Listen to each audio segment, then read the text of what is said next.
वाला होते कोनो 1000 माँ। माया नहीं तो मिले गोरी हाट बाजार माँ।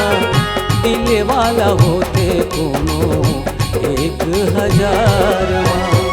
माया दे के माया ले ले,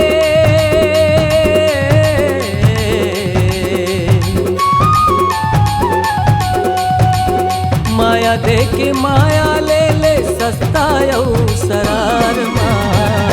माया नहीं तो मिले राजा हाट बाजार माँ। दिल वाली होते कोनो 1000 माँ। माया नहीं तो मिले राजा हाट बाजार माँ।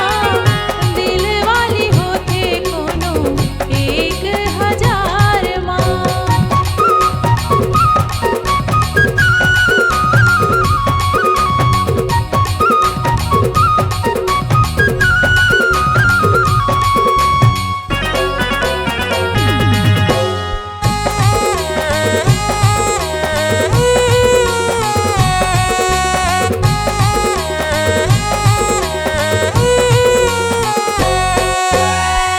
ये वो माया वाली ज्यादा नखरा झन दिखाना। कत को है यहाँ फेर मैं हो तोर दीवाना। विधि के बनाए सुखर रिश्ता न मान ले। कोनो नहीं है मोर असन दुनिया मचान ले। ये वो माया वाली ज्यादा नखरा झन दिखाना। कत को है यहाँ फेर मैं हो तोर दीवाना। विधि के बनाए सुखर रिश्ता न मान ले। कोनो नहीं है मोर असन दुनिया मचान ले। देवो नहीं दागा गोरी,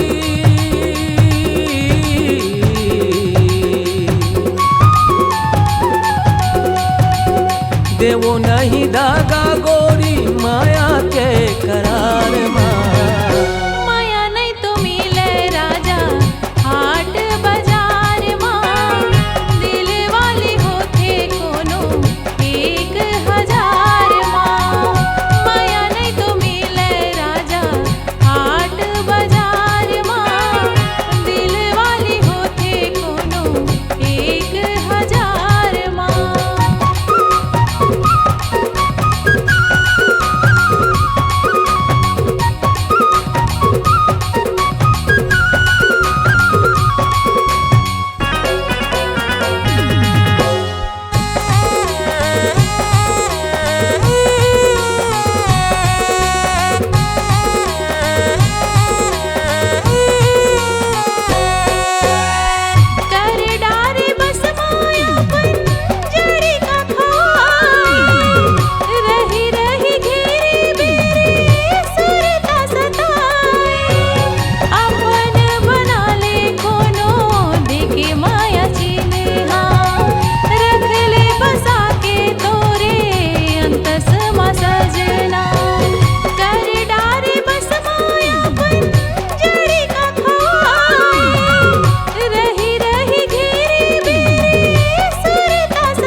नहीं तो मिले गोरी हाट बाजार माँ। दिल वाला होते कोनो 1000 माँ। माया नहीं तो मिले राजा हाट बाजार माँ। दिल वाली होते कोनो 1000 माँ। माया नहीं तो मिले गोरी हाट बाजार माँ। दिल वाला होते कोनो 1000 माँ। 1000 माँ। ये आकाश अश्विनी का म्यूजिक प्रोडक्शन है स्वर पाटन।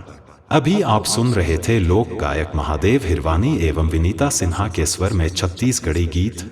गीतकार रेखराम सिन्हा, संगीतकार राजेश साहू। रिकॉर्डिंग स्वर पाटन स्टूडियो खर्रा दुर्ग।